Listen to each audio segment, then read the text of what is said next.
સરસ મજાનું ફૂલ બનાવી દો। અદબ આજે શું ભણવાનું છે? આપણે બધાય શું શું ખાઈએ? કઠોળ, પછી શાકભાજી, ફળ, દૂધ આપણો ખોરાક છે ને? તો ઝાડ છોડનો પણ ખોરાક હોય ને? આપણે આપણો ખોરાક ખાઈએ તો આપણે ધીમે ધીમે મોટા થતા જઈએ ને? તો ઝાડ છોડને પણ ખોરાક જોઈએ ને તો એ મોટા થાય। તો ઝાડ છોડનો શું ખોરાક હશે?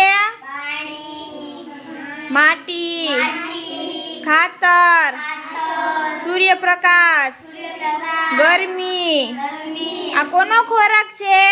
ઝાડ અને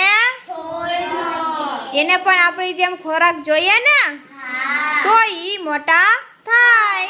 સરસ, વેરી ગુડ।